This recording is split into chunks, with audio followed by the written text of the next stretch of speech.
Hey guys, mutton gravy కర్రీని ఎలా prepare చేసుకోవాలో చూద్దాము. ఈ విధంగా చేసుకున్నట్టయితే రైస్లోను చపాతీలోను చాలా బాగుంటుంది. నేను చూపిస్తున్నట్టుగా ఈ గెరిటెతో 3 గెరిటెల ఆయిల్ తీసుకున్నాను. ఆయిల్ బాగా హీట్ అయిన తర్వాత 1 మీడియం సైజ్ టమాటో, అలానే 1 medium size onion, 2 green chillies chop చేసుకొని వీటన్నిటిని ఒక హాఫ్ మినిట్ పాటు ఫ్రై చేసుకోవాలి. హాఫ్ కేజీ మటన్ తీసుకుంటున్నాను.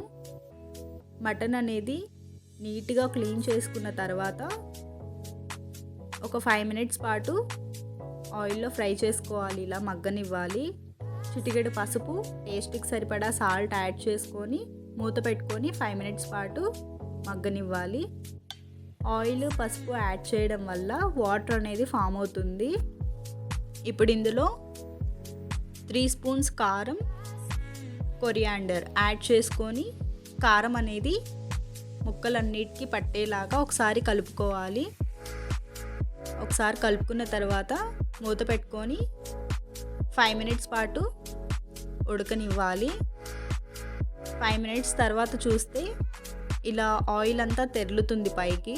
ఈ టైంలో మనం వాటర్ యాడ్ చేసుకోవాలి. కొంతమందికి వాటర్ అనేది ఎంతవరకు యాడ్ చేయాలనేది తెలీదు, అందుకోసమే చెప్తున్నాను. వీడియోలో చూస్తున్నట్టుగా ముక్కలు మునిగే వరకు యాడ్ చేసుకోవాలి వాటర్ ఎప్పుడూ కూడాను.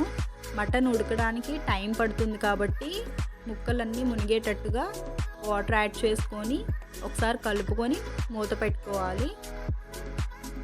ఇది ఇప్పుడు ఒక 30 నిమిషాల పాటు ఉడుకుతూ ఉండాలి. ఈలోపు మనం మసాలాని ప్రిపేర్ చేసుకున్నాము. ఖచ్చితంగా 30 మినిట్స్ అయితే కుక్ అవ్వాలండి మటన్ కర్రీ అనేది. వాటర్ యాడ్ చేసిన తర్వాత 30 మినిట్స్ కుక్ అవ్వాలి. ఇప్పుడు మసాలా కోసం ఎండు కొబ్బరిని తీసుకొని చిన్న చిన్న పీసెస్గా కట్ చేసుకొని మెత్తగా పౌడర్ చేసుకోవాలి. అస్సలు పలుకులనే ఉండకూడదు. పొట్టు తీసి పెట్టుకున్న ఒక 10 వెల్లుల్లి రెమ్మలు, 2 చిన్న అల్లం ముక్కలు యాడ్ చేసుకొని మెత్తగా మిక్సీ పట్టుకున్నాను. అలానే 30 మినిట్స్ పాటు ఉడికింది కదా ఈ మటన్ కర్రీ అనేది. ఇప్పుడు ఇందులో ఈ కొబ్బరి పేస్ట్ అనేది యాడ్ చేసుకోవాలి. ఎండు కొబ్బరి, అలానే వెల్లుల్లి రెమ్మలు, అల్లం ముక్కలు మిక్సీ పట్టుకున్నాం కదా, దాన్ని యాడ్ చేసుకున్నాము. 1 టేబుల్ స్పూన్ ధనియా పౌడర్ని తీసుకున్నాను.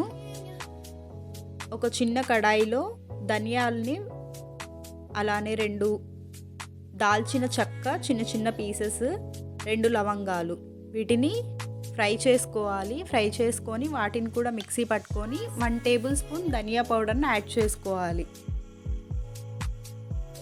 ఈ మసాలా అనేది యాడ్ చేసిన తర్వాత ఖచ్చితంగా 10 మినిట్స్ కుక్ అవ్వాలి. నేను మసాలా యాడ్ చేసిన తర్వాత ఒకసారి మూత తీసి చూపిస్తున్నాను. లైట్గా ఆయిల్ ఫామ్ అయింది, చూసారు కదా. మూత పెట్టుకొని ఇంకొక 5 మినిట్స్ పాటు ఉడకనివ్వాలి. మనకి కర్రీ ఉడికిందని తెలియడానికి మొత్తం ఆయిల్ అనేది ఫామ్ అయి ఉంటుంది ఇలాగా. అప్పుడే మనకి ఓకే కర్రీ అయితే రెడీ అయిపోయింది అని అర్థమవుతుంది.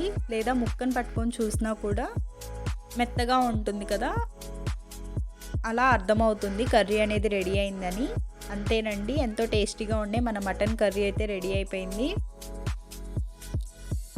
ఇప్పుడు ఈ కర్రీని వేడి వేడి అన్నంలో సర్వ్ చేసుకొని తినడం వల్ల చాలా బాగుంటుంది. చూసారు కదా, మటన్ ముక్కలు అనేవి చాలా మెత్తగా ఉడికిపోయాయి. ఈ కర్రీ ప్రాసెస్ అంతా కూడాను ఖచ్చితంగా 1 అవర్ ఉంటుందండి. చాలా అంటే చాలా టేస్టీగా ఉంటుంది. అలానే హెల్తీ రెసిపీ కూడా. నాన్ వెజ్లో నాకు మాత్రం మటన్ అంటే చాలా ఇష్టం. మీకు ఏ కర్రీ ఇష్టమో కామెంట్ సెక్షన్లో కామెంట్ చేయండి. వీడియో నచ్చితే లైక్ చేయండి, షేర్ చేయండి, కామెంట్ చేయండి. Please subscribe.